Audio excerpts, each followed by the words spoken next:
கர்த்தருக்கு ஸ்தோத்திரம். இந்த மகிழ்ச்சி நாளில் உங்களை சந்திப்பதில் மிக்க மகிழ்ச்சி அடைகிறோம். கர்த்தருடைய பெரிதான கிருபையினால நீங்களும் உங்கள் குடும்பத்தில் எல்லாரும் சந்தோஷமாக இருப்பீங்க என்று சொல்லி கர்த்தருக்குள் சந்தோஷப்படுகிறேன். என் அன்பு பிள்ளைகளே, இந்த நாளில் ஆண்டவர் நமக்கு கிருபையாக தந்த வாக்குத்தத்த வசனமாவது பிரசங்கியின் புஸ்தகம் 7ஆம் அதிகாரம் 8ஆம் வசனம். ஒரு காரியத்தின் துவக்கத்தை பார்க்கிலும் அதன் முடிவு நல்லது, பொறுமையுள்ளவர்களை பார்க்கிலும் பொறுமையுள்ளவன் உத்தமன்.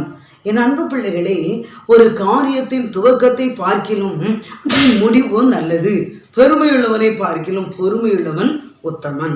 இதை பார்த்து கொண்டிருக்கிற என் அன்பு பிள்ளைகளே, இந்த நாளிலேயும் கூட ஆண்டவர் உங்களுக்கு சொல்கிறார். இதில் நம்ம பார்க்கும்போது பொறுமையுள்ளவன் உத்தமன். அப்போ உத்தமன் என்று சொல்லி நம்ம பார்க்கும்போது வேதாமத்தில் நம்மளுக்கு நல்ல ஒரு சம்பவம் ஞாபகத்துக்கு வருகிறது. அப்போ அவர் யாரு? யோபு. வேதாமத்தில் மத்தி பகுதி. அவர் யாரு? யோபு. அவர் ஒரு நீதிமான், அவர் உத்தமன்.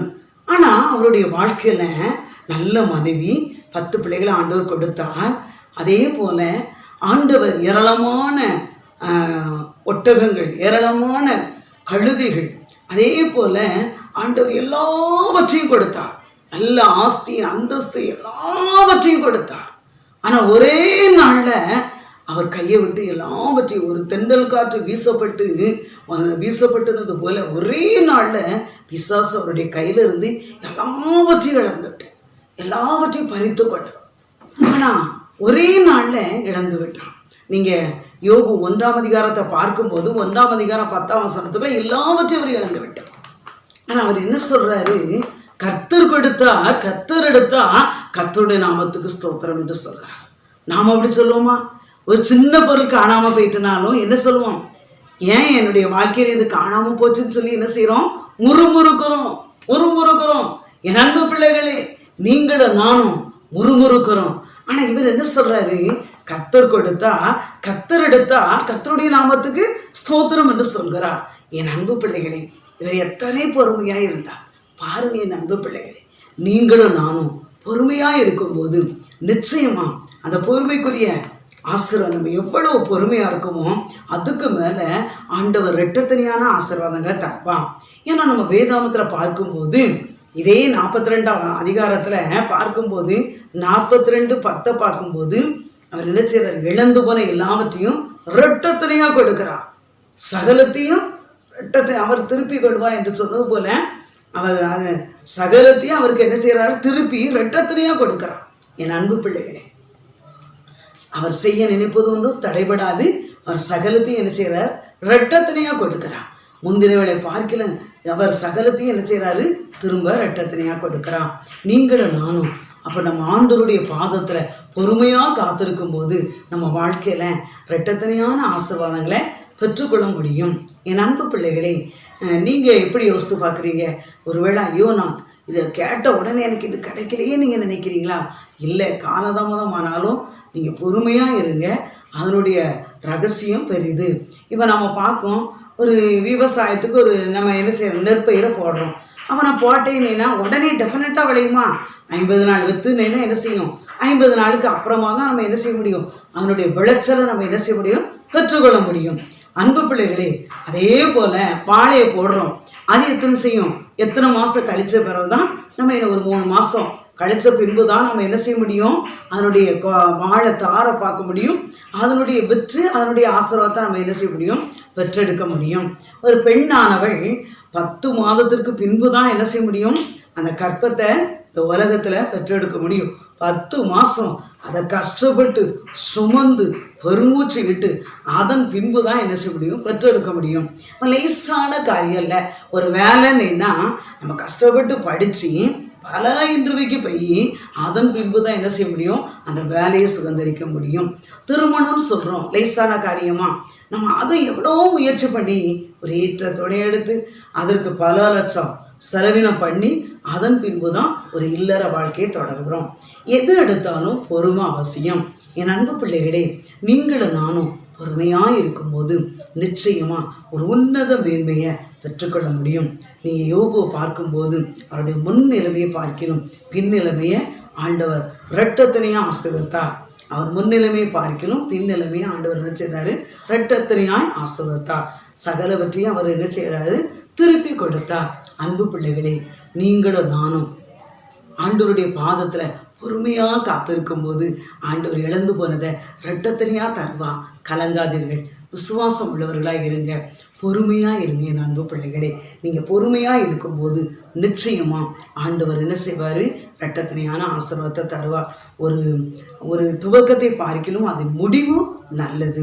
ஒரு ஆரம்பம் அற்பமா இருக்கலாம், முடிவு சம்பூர்ணமா இருக்கலாம்.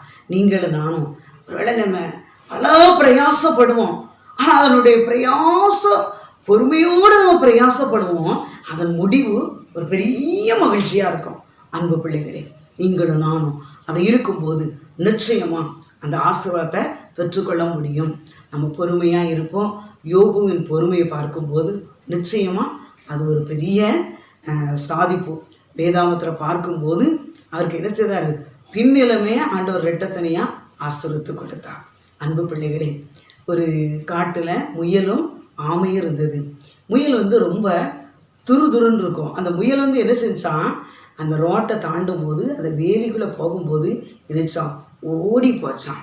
ஆனால் அந்த ஆமை என்ன செய்யுமா? மெதுவாக மெதுவாக மெதுவாக மெதுவாக ஆமை வேகத்தில் போய்கிட்டே இருந்துச்சான். ஒரு நாள் வரும்போது மிக வேகமாக முயல் என்ன செஞ்சாங்க? ஓடி போய் வேலிக்குள்ளே என்ன செஞ்சிட்டாங்க? ஒளியணும்னு போனாங்க. ஒரு நிமிஷத்துக்குள்ள ஒரு கார் அவரை நச்சிட்டு அன்போ பரிதாமா மறைத்து போனான். ஆனால் அந்த ஆமை என்னாச்சு? மெதுவாக மெதுவாக மெதுவாக மெதுவாக நடு ரோட்டில் நின்னாங்க. அந்த கார் இவரை ஒன்றுமே செய்யலை. ஏன்னா இவர் மத்திய பகுதியில் தான் இருக்கார். அவர் ஒரு செகண்டுக்குள்ளே அதை என்ன செஞ்சார்? வேலிக்குள்ளே போகணுன்னு ஓடினார். அவருடைய முடிவு பரிதாபமாக மறைத்து போனார். அன்பு பிள்ளைகளை, இதே போல தான் நம்ம உலகத்தில் அப்படி ஓடி ஓடி சம்பாத்தியம் பண்ணுறோம்.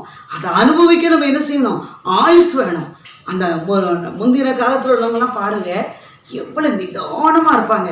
ஒரு தாத்தாட்ட போய் நீங்கள் பேசி பாருங்கள், அவங்க ஒரு காரியத்தை பேசி முடிக்கிறதுக்கு பல ஞானத்தை நம்ம அவங்ககிட்ட வாங்கிடலாம், பல அறிவையும் நம்ம வாங்கிடலாம்.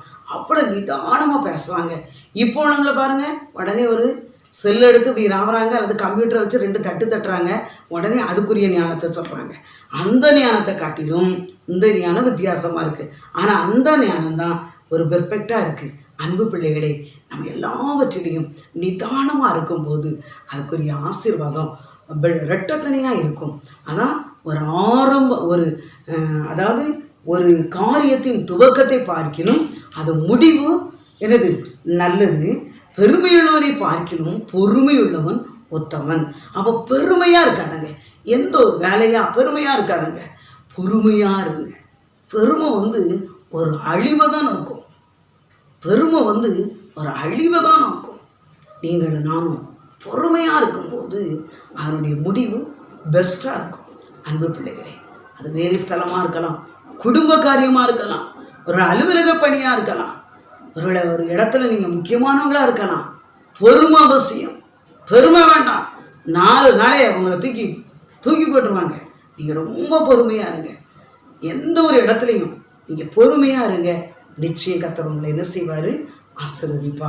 அன்பு பிள்ளைகளே, இதை பார்த்து கொண்டு இருக்கிற யாராக இருந்தாலும், ஐயோ என்னுடைய பணியில் நான் இதுவரையும் பொறுமையாக இல்லையே, ஐயோ என் இல்லறத்தில் என் கணவர்கிட்ட நான் பொறுமையாக நடந்து கொள்ளலையே, என் மாமியார்கிட்ட நான் பொறுமையாக நடந்து கொள்ளலையே, என் அயலகத்தாட்ட நான் பொறுமையாக நடந்து கொள்ளலையே, நீங்கள் நினைக்கிறீங்களா? என் அன்பு பிள்ளைகளை, இந்த நாளில் உங்களை மாற்றிக்கொள்ளுங்க.